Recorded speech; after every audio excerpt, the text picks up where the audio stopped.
تعالوا نعمل عيش اسمر صحي من سلسله وصفات صحيه بدون ولا نقطه دقيق ابيض ولا نقطه ينفع سكر. جدا للدايت وكمان يطلع طري ومظبوط معاكي بالشكل ده، وهنعمله على الطاسه بدون فرن. هقولك على كل الاسرار اللي تخليه يطلع معاكي مظبوط وطري ومنفوخ كله كده بالشكل ده. بس طبعا ما تعمليش زيي وتبوظي الدايت وتاكلي العيش بالمسقعه. تعالي اقول لك عملته ازاي، بس قبل ما ابدا انا اسمي ايمان. لو اول مره تشوفيني اعملي لي متابعه وارفعي لي الفيديو بلايك وتعليق حلو زيك، ويلا نبدا على طول. هاتي كوبايه من الميه الدافيه وعليها باكو من الخميره ومعلقه من العسل الابيض، وممكن تحطي سكر لو عايزه بدل العسل. قلبيهم مع بعض وغطي عليه وسيبيه جنبك يتفاعل قبل ما تحضري بقيه المكونات. معايا هنا استخدمت دقيق القمح الكامل، هاخد منه نص كيلو، وبالكوبايه حطيتهم على الميزان طلعوا 4 كوبايات من مج الشاي العادي ده. هحط عليهم ربع معلقه صغيره ملح ونص معلقه صغيره بيكنج باودر. هقلب المكونات مع بعض وبس كده. هحط بقى الميه بالخميره بتاعتي، هحطها كلها بعد ما تفاعلت واطمنت انها نشطه، وهبدأ بقى أعجن العجينة بتاعتي. ومعايا كمان جنبي كوباية من المية الدافية، بس مش هضيفها كاملة، هضيفها شوية بشوية كده نظام الرشرشة، يعني برش شوية مية والم العجينة لحد ما تاخد معايا، عشان أنواع الدقيق بتختلف. هتاخد معايا الكمية كلها كوباية إلا ربع، غير الكوباية الأولانية يعني نص كيلو من الدقيق أخد كوبايتين إلا ربع من المية. هعجن بقى كويس لحد ما العجينة تتجمع معايا، وهضيف عليها معلقة من زيت الزيتون، أو ممكن تحطي زيت عادي زي ما تحبي. كده المكونات خلصت، لكن اهم حاجة الخطوات. من خطوات نجاح العجينة دي العجن الكويس. هحط بقى رشة من الدقيق لان العجينة فيها تلزيقة قوية، وهبدأ اعجنها كويس جدا بره، لان الدقيق ده ما فيهوش عرق قوي زي الدقيق الابيض، فلازم نعجنها ونخدمها في العجن كويس حوالي 10 دقايق ربع ساعة. ولو عندك عجان ممكن تعجني بالعجان هيسهل عليك.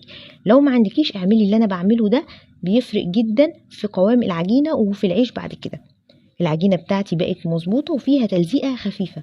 هحط بقى شوية زيت في الطبق وهغطي عليها وهسيبها لحد ما تخمر ويتضاعف حجمها. ولما بتغطي عليها بتغطي الأول بكيس قبل الفوطة علشان ما يدخلش هوا وتنشف للعجينة. بعد كده بلم العجينة بتاعتي وابدأ اقسمها. تقسميها بقى بالحجم اللي انت عايزاه، يعني لو عايزة ارغفة كبيرة او صغيرة زي ما تحبي.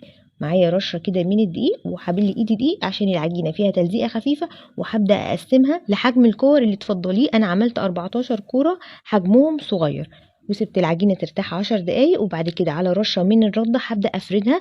بحط الرده في العجينه من تحت ومن فوق رشه من الدقيق الابيض، او ممكن الناحيتين رده زي ما تحبي. افرديها بسمك متوسط، مش رفيع قوي ومش تخين قوي، لاني هسيبها تخمر تاني حوالي نص ساعه. هغطي عليها وهسيبها تخمر، والخطوة دي برضو مهمة جدا ما تستثنيهاش. نيجي بقى لخطوات الخبز المظبوط. لازم الطاسة تكون سخنة جدا على النار قبل ما تحطي عليها العيش. سخني الطاسة كويس وبعدين بتحطي الرغيف 10 ثواني وتقلبيه على الجنب التاني علشان يتشمع من الناحيتين. وبعد كده هتلاقيه ابتدى ينفخ واحده واحده كده، بتقلبيه على الجنبين لحد ما ياخد اللون المظبوط. بتطلعيه وبتمسحي الطاسه من الرده قبل ما بتنزلي الرغيف التاني. الخطوه دي ضروريه لان الرده بتتحرق مع كتر الخبز. طبعا بتتعاملي مع كل رغيف بحرص وانت بتنقليه للطاسه، لانه العيش بيبقى خامر وبيبقى خفيف، فلو اتقطع منك مش هينفخ ابدا. النار بتكون متوسطه، لا هي عاليه قوي علشان ما ياخدش لون بسرعه ويكون لسه ني، ولا واطي قوي علشان العيش ما ينشفش معاكي ويفضل ماسك في بعضه كده وما ينفخش.